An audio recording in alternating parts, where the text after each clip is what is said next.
Hey guys, welcome back to the Unmasked Unchained podcast. I'm Chris, I'm Kaylee. and today we're bringing you the topic of sex, shame, and body positivity. Ooh. So, both of us growing up ADHD, Mhm. as we described in the last podcast, that we're very hyper vigilant, hyper aware, very sensitive to social cues and norms. And when I was a kid, I was fat. Like I was in fifth grade, size 36 waist, I didn't 180 know that. pounds. Well, it's funny. I've never lost weight. I just grew up. I Oh, like okay. grew into my body, Uh-huh. which was interesting. But I had like man boobs and everything. Okay. And I was like fourth grade, fifth grade, sixth grade. So it was middle school, like key years of like being And kids popular. are not always They are not. like My, kids. my nickname was Semi Truck. Oh. I was still the biggest kid height wise, but I was pretty big. But anyways, that led me to always like want to swim with a shirt on. I never wanted to be in a swimsuit. I never wanted to go to a pool because I was afraid that people saw me the way I saw other fat people, Mhm. like or overweight people, that I was like, oh, society tells me this is not okay. And growing up in the 90s, all you see are Oh Nordic gosh. commercials. Oh right. Mom said when I was 3 years old or 4 years old that I asked if we could get one of those, the gazelles, the gliding things. So bad. I did. And my mom was like, "You were not but 4 or 5 years old. You thought you were too fat and you needed a gazelle." And I was like, "It's so funny that we were so hyper vigilant from the get go that we're watching on TV that we learned that fat is not okay." Yeah. Like at least that's what they were saying Not in the socially 90s. acceptable. Well, yeah, they were saying you can't be fat and be you, but you have to be fit. So I feel like that's also why I feel I'm a very fit person Yeah. today because Very put together. Yes. I had that shame instilled in me that it is not okay to be fat. And I'm a hairy man. So my dad was a gorilla and he was overweight. And he was bald. Mhm. So I told myself, Chris, you got to pick one struggle in this world. You can't be fat, hairy, and bald. So, I shaved for the longest time when I was a kid, and then I got sick of that when everybody kept bumping into me, like, oh my God, you're so prickly. So I was like, well, that's all. I'm always going to have hair, and we're just going to accept that. Yeah. And I was like, well, we're going to start rogaine early so I can try to keep this There you hair, go. and, you stay fit, Mhm. pick one struggle. But that was from an early age. I That's remember like being crazy. 9, 10 years old saying, Chris, you got to pick, you can't be That fat My and bald son is and 11. hairy. That's crazy to think. My son is 11. Like that makes me so sad to think about like a child that I did the same It shows you thing. the glue trap that we are. Yes. We collect Mm. everything, all the stimulus around us, and we're just trying to make sense of it. And the only way to make sense of it is at a young age is what people tell you. You're like, you Right. believe it as such. You're like, oh, that's Yeah, what you it have is. to. Yeah. I can't be fat. Yeah, I that's how gotta you be fit. survive. And I actually tricked myself into not liking fried foods or eating bread when I was like in seventh grade, and I started running around the subdivision, running 3, 4 miles a day. And my parents thought I was crazy. And they're more sedentary in a sense. They're not very active. We don't eat the best. But I took it upon myself saying, I will not be like this. I can't be like this. I want to be accepted. I want to be looked at. And I want to be seen. So like the whole put together, combing my hair, like making sure I was always the looking the best had stemmed from an early age of just wanting to be accepted and not wanting to be shamed for being anything but what I can be. Yeah. So it's like I learned that if you're fat and lazy, Mhm. and if you're lazy, you're not a productive member of society. Right. And so you always have to be doing and being better and feeding yourself like the lies of this is what I need. I needed this, and it's fake motivation. Right. For an inauthentic life, and you're wondering why you're unhappy because Yes. none of it aligns with what you really want to do. No, you're not living. You're just going about life literally like a robot. That's all it is. And that's not living. That's not fun. Mm-mm. And I will say, once I started to grow up, I grew into my body. But even in high Mhm. school, I would like pull my underwear up to hide the pouch, like the lower Okay. Yeah. belly fat, because that was the only fat I had I left. used to do it too. I And used I to used call to it hide it. And then when I did it, people would be like, "Oh my God, your abs look great," and also I'm it like, reinforces it. "Yeah." I was like, "Okay, well, I can't ever let anyone see this pooch." Right. And like in my mind, that was the devil. Like, no, that will kill your reputation. No one wants that. Oh, I And feel that. every time I walked around, I sucked it in. Like Yes. I didn't let my gut hang out hardly ever. It's still hardly does. Like it's just like I always kept the abs tight, Mhm. so it sucked in, so my chest looked bigger, my shoulders were broader, so no one would know. Yeah. And you know what? People probably would never even notice, you know? Nope. If But you that ask a one, single person, yeah, yeah, that one time I got that one compliment you reinforced that noticed. whole thing. It Yep. was that one time that I And you was, noticed. yeah, and it's just shamed me. And then this brings me on to my high school years where I wanted to be a swimmer. Okay. As in the sense that I see something, I want to do it. You know, in a sense, you know, like I'm going to be good at that because my friends are doing that, and Right. I'm going to do that. I started swimming my junior year of high school. My mom's like, Okay. "You don't swim. You barely know how to swim." And I was in there. I went to states my first year. Like I was like, "No." Well, For I you. did freestyle, and Okay. freestyle is just pulling yourself through water. Yeah, You know, that's the only swimming I do. and the length helped with that. But you know, even during that time, I wouldn't wear a speedo. I wore the long ones, and I still Mm, pulled it up. yeah. And then when I started getting slim from swimming, I would start to pull it down a little bit. But I Okay. never didn't wear the hip to knee length speedo trunks. Oh. I never wore a true speedo, and it wasn't until probably like right before COVID, like 2018, 2019. I just moved to Arizona. I was finally getting in shape, and honestly, it was like I was going out to these parties, well, gay raves, Uh-huh. essentially, like circuit parties, and Uh-huh. getting all this attention. Uh-huh. And it was finally showing me that, okay, I'm at a good place, Yeah. but I'm never going to not work out because Mhm. I get all this attention. And Mhm. look at all these people looking at you. And Mhm. it's like, I'm being seen and I'm being talked to. And Yeah. it's like, okay, not be fit, you know? And it Yes. really keeps it perpetuating the idea that it's shameful Yes. to not be fit. Mhm. And it's Yep. like, And you get stuck in that cycle, and it's almost impossible to get out unless you really have that.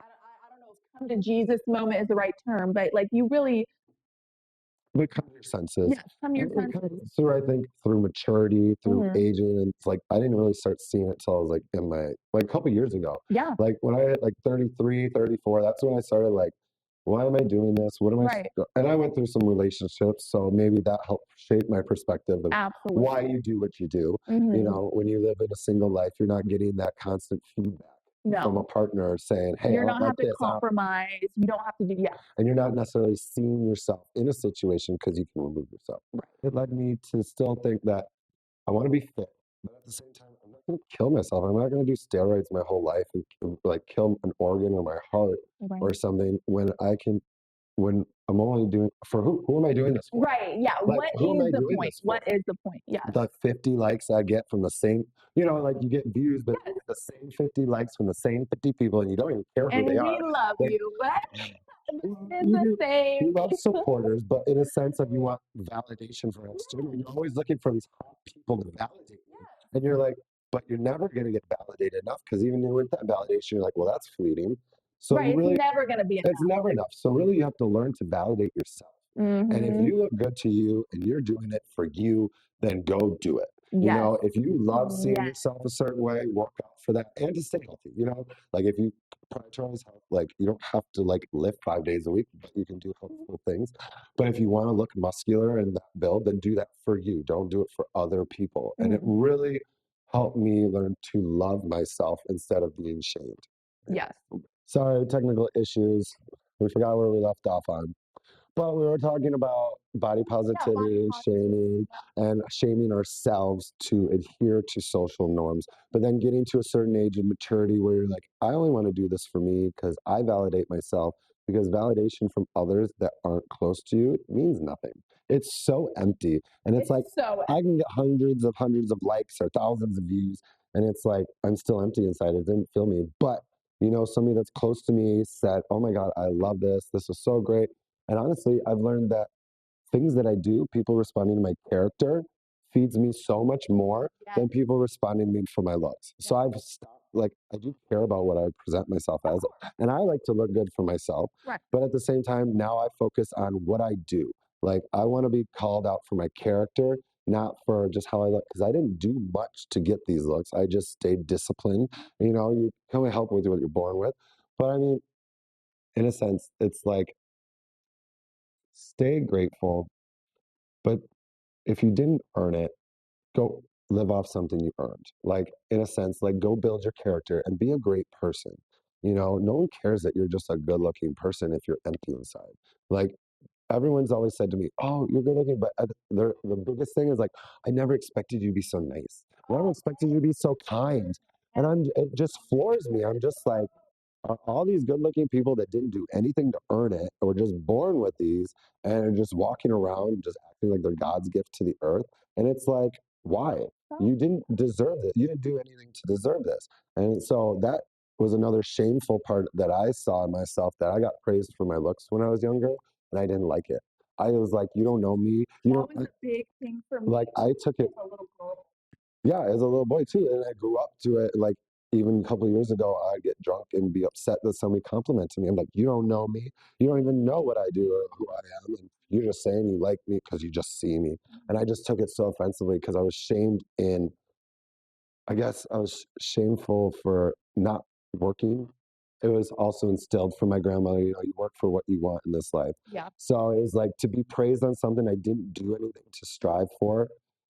It was always like, I want to do something worth more.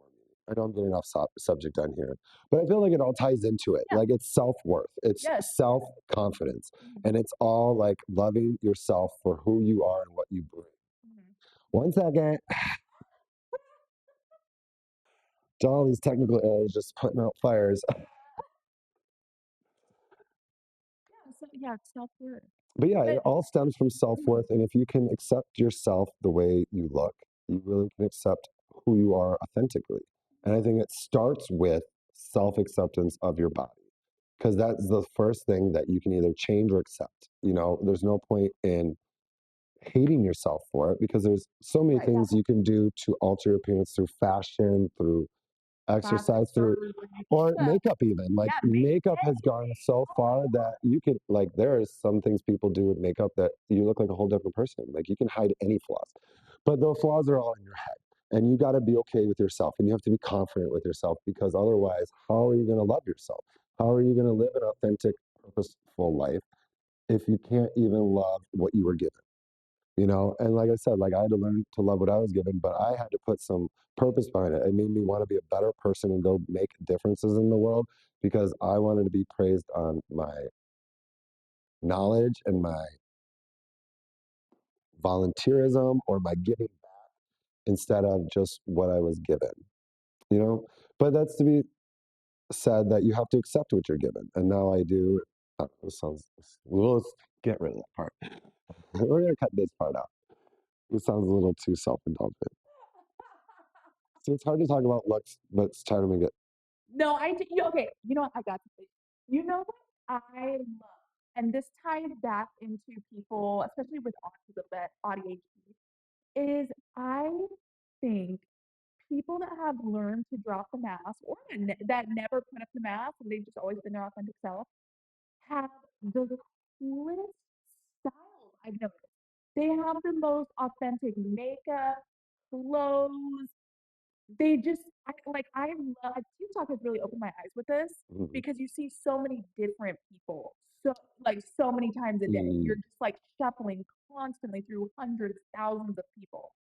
And like my algorithm is always on neurodivergent TikTok. And so I'm always seeing other neurodivergents. And I just noticed the people that have unmasked are the most ethereal, just Creative. well, yes, like the women, just like the way they do their hair, their makeup. It's just they don't go by the social norms. They say that, and they do what makes them happy, what makes them feel pretty, them feel however they want to feel. And that's how you become a trendsetter. Yes. Instead of following the trends and trying to fit in, you're setting your own standards. And then an outsider sees it and like, I never thought you could do that. That looks awesome. Mm-hmm. No, that's so great. And it's really that in itself. But you know, it took to today's age to really get there. You know, without social media like it is, yeah, we were just like 10 years ago, we were calling people out like that and making fun of it and making memes against people like that. Yeah. And now it's like, no, I want to be authentic and creative and cool just like that. And a lot of people I've noticed are upset that they can't be, and it's because they haven't learned to unmask. They haven't learned to live in their authenticity. You're still trying to live to be one with society, when you need to live on the outskirts and bend the rules and do And things be one to with yourself. exactly build your own authenticity. And that's where the creativity shines and you just produce. such as this. Such as this.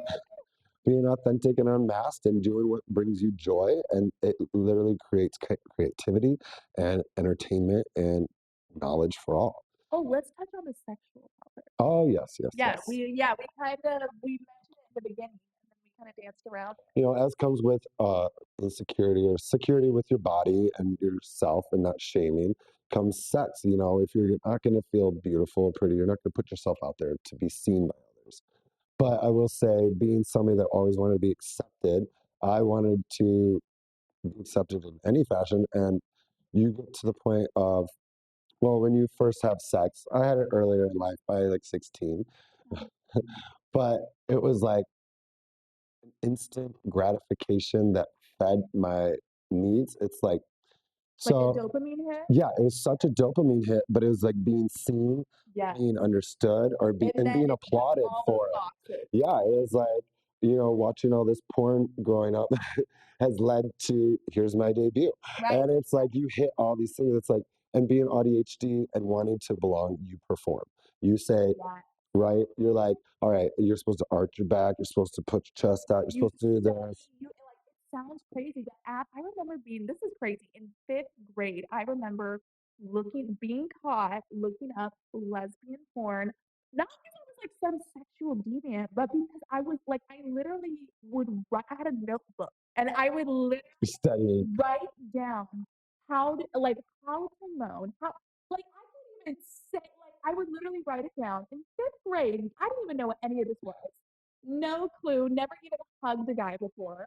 But it was all about picking up on those social norms and cues, seeing movies and seeing, oh, the hot, sexy girl always gets the guys. Oh, the girl that's good at making out and sex, she always gets the guys. She keeps the guys. And so it was noticing that and then saying, oh, I have to be this. I have to be a porn star. I have to be a chef. I have to be a model in order to fit in order to fit this societal road that everyone is taking. And we actually just figured out literally right before we hit record, we were trying to discuss like how does sex and ADHD like how do they go together? Like is it different for people that are neurodivergent? And we discovered so much about ourselves. Yeah, it's the performance The aspect, the performance. want to be wanted aspect Mhm. that we like when someone's with me, I want them to leave like, oh wow, I've never had anything like that. Yes, That it's more of an experience that we're yeah, trying to provide. yeah, it's like, yes, exactly. It's like Mhm. it stems from wanting to be wanted and wanting to put your best out there that they can only get this with you, so they will come back. You don't want to be abandoned because you were bad, you know, and that fear alone of being abandoned or Yes. being like pushed away because you didn't meet someone's needs is so soul crushing. Like we can talk about this more, the whole like rejection sensitivity that comes Oh, along with ADHD, ADHD, autism. The whole neurodivergent spectrum is like it's soul crushing when someone says no to you or says no thank you. Like I've had those meetups in the past, you know, grinder where people have come over and they saw me like no thank you and they've left multiple times. oh, I'm gonna I cry. know. That sucks. I was living in Chicago and like I was like 24, but I was fit. I had like some I was abs, gonna say, who's gonna say no to you? but lots of a couple people did. And That's it was insane. mostly because What I did they wasn't fit enough. Oh, please. So it's like, it's so funny that no matter how good you think you are, there's always going to see somebody that wants different. And that's what it is. You're different. You're giving your flavor of things. You're not trying to be somebody else. And if that person can't respect you for that, there's a million people that will. You Mhm. know, there are people aligned with you that you will find as you align with yourself. It draws those people in. And as you stay firm to those boundaries, you no longer allow those F boys in. Like those people are miserable in their lives, first of all, because that trust me, I kept tabs on social media because I'm like that. And I see this live spiraling They're and still miserable. it gives me satisfaction to know where I am today and how I am and them, you know, whatever, you know, you're lost. And honestly, you have to agree with that in almost any form of authenticity you're going to live by is that I'm a loss to you if you're not going to accept me or appreciate me for who I am because someone else is going to. And if you don't care, I don't care. And that's how we should feel, you know, because that um, ability to let go of something where we're no longer chasing, we're attracting. Because we'll start in that further later too. But as you know, my favorite thing is to say, I attract, I don't chase. And it's because you attract who you are. When you live authentically yourself, those people start. That's why I'm surrounded by ADHD bitches. So many people, so many ADHD, neurodivergent people around me these days. And it's so easy to talk to them. And I don't have to mask up or anything. And it's just so natural. And it just, the energy flows out of me. And you don't have to put pressure on things. And it's so wonderful having a tribe or like a group of people that just understands you innately because they are themselves that. And there's no weird fakeness. There's no, oh, I have to pay attention to Chris's micro expressions to really see what he's trying to tell me. No, we just say it. Uh, We just text each other. We say it, like we just do it. I know I was talking about that earlier this morning too when I was at the gym and saying like, you know, with neurodivergence, it's so easy because we're so honest, upfront, and bold because we know beating around the bush just makes it harder for everyone. Like trying to understand someone's like, I'm okay is so annoying. Right. You know, when everything says you're not okay, so now you're So saying now I'm confused. you're making me stay in this uh, waiting area of not being able to solve something and you're just causing pain. That's a good way to put it. A waiting area. That's what it feels like. Yeah, and it's like exactly, but it's like we can deal with this now. Let's talk about it. Let's get on and move on with our day. Let's deal with it, express it, feel it, and grow from it. And every lesson, every situation can become a lesson and something you grow from. You know, no matter how big or how small or how positive, how negative. You know, everything is a lesson. And sorry, I know we're getting off topic again. Typical trait. But back to like the sex and like performing and wanting to be good. Like I got to a point where I would go to those circuit parties wanting to be sought after so I could give the best of the best, the best You get the experience. dopamine hit from the ADHD. Yes.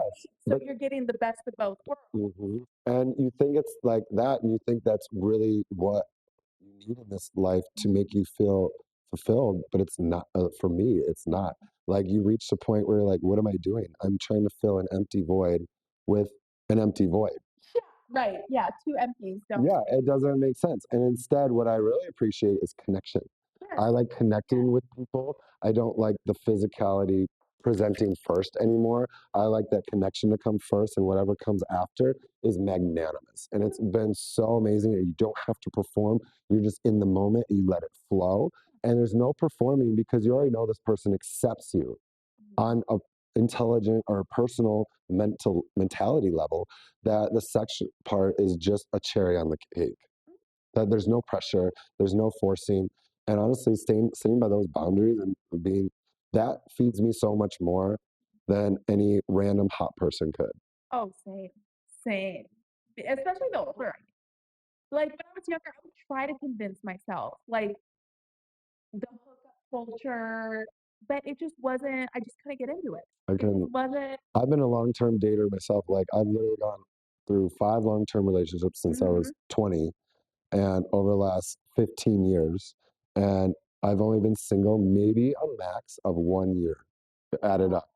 Like there's like 6 months, 3 months, Okay. you know, or, you know, we were together, but we weren't together. And then Right. we were going separate ways. And then literally I just fell into another one where it's like I wasn't looking for it, but the flow took me there and it just, you know, we attracted each other and through itself brought new perspectives and stuff. But it's like you stop trying and you just let go and go with the flow. And as long as you stay authentic to yourself, you'll be brought to people that align with you, that make you feel so comfortable that you don't even have to question yourself. You never have a thought of insecurity because you're like, oh, this person I want to be closer with, as close as possible. And they feel the same way because you set your boundaries and you see the red flags and the people circumvent that and you're just like, oh, well, this person's a great person. At least, I don't know. For me, it takes away all the pressure when I know that person accepts me. Yeah. And I'm not trying to put on a show. I agree.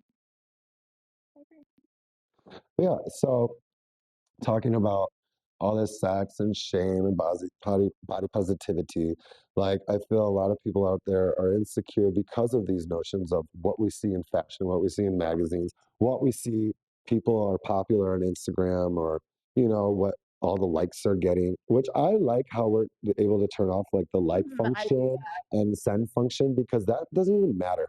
But I even find myself looking at pages, Yeah. and when they have low like comments, I'm like, well, why am I paying attention to you? Right. But why aren't you? Right. Like, just because not enough people have seen you? Right. So it's just like the idea of do things for yourself, do things that feed you. Don't worry about the pressure of society and what you're supposed to look like, because the right people want you to look like just yourself. Yep. And they don't want you to change for the world. And that feeling is so magical. Mhm. And is stronger than any feeling I've ever gotten from a random hookup, from a physical, like, dopamine hit, like saying, oh, this person's a trophy. And Right. it's like, we're a terrible person now. Or they're like talking to wallpaper. It's like, wow, you look pretty, but you're dull. You got nothing to say. That's when Netflix gets turned on. I know. And then, I'm sure you've had those relationships where they were attraction based and you're just like, what am I doing? Oh yeah. Like, this is supposed to feed me. This is what society says I'm supposed to love. Right. And I don't like it. Mhm. No, it's true. Yeah. How are you going to love somebody if you can't love yourself? And honestly, I didn't understand that till I Right. actually loved myself. And it's like when you fall in love with who you are, born into this world naturally, unafflicted by societal norms and programming from your parents, like if you can love that child, you're going to learn how to love yourself. And you'll learn how to love and see people for who they are too, because you've learned to accept yourself for who you are and not who you're supposed to be. I love you said that. I love that you said that because that's how I learned how to truly love myself. I used to think, oh, I'm gonna go get a facial once a month. I'm gonna go do and this is all self love.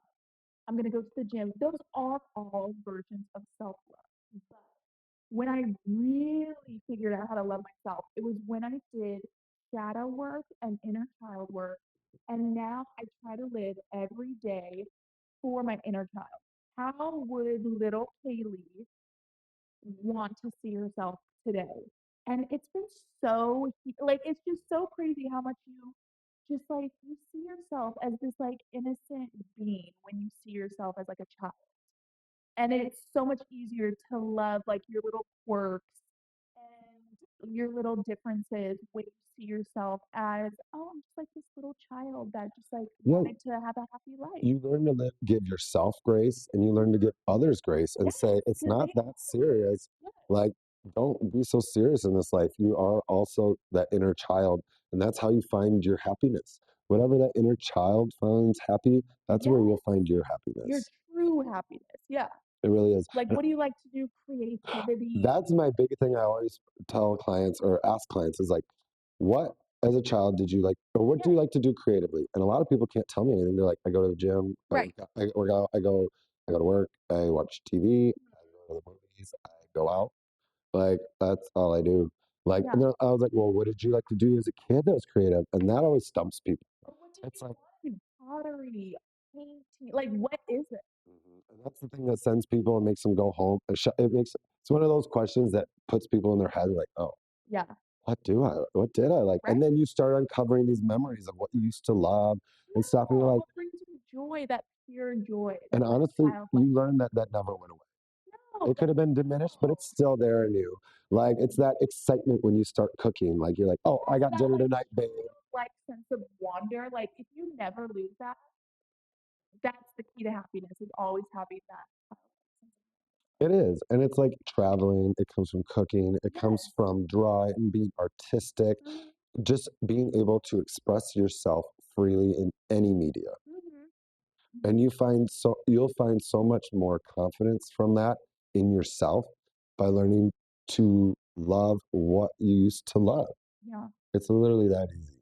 And it sounds so difficult, but like working out or learning a new skill with practice, it gets easier and easier to where yeah, it's second nature. And a lot of it stems from our personal self-talk. Like a lot of people, like I said, we need to give ourselves more grace. And like people that are outwardly vicious or like snake tongue spitting venom at people, they're talking to themselves like that even worse. even And that's the hard part to even understand is that these people are only outwardly forcing because they're inwardly forcing themselves. And if we just learn how to give ourselves grace and we learn how to take time and patience with ourselves, that'll innately come with everybody else. You'll be able to see that partner no longer as the trophy that they're supposed to be, but more of the person that fits your personal self, that helps you come out of your shell, that supports you, that only wants the best growth and authentic version of you. Those are the people you'll start seeing and you'll pay attention to. Well, I think that's a wrap for this episode. I know. We did good. Well, stay tuned. Make sure you like, follow, subscribe, and we'll see you at episode 4, guys. Have a good one. All right. Yay. These are so good. What'd you say? I don't know. What did we leave off on? It was on body positivity. I was saying how we can just pick up wherever. Let's see. What else should we talk about? We did a good amount of things. Yeah, I think we did. How should we like wrap it? I think we talked about enough this episode regarding sex and shame and personal security. It's all about loving yourself. Mama Ru always says, but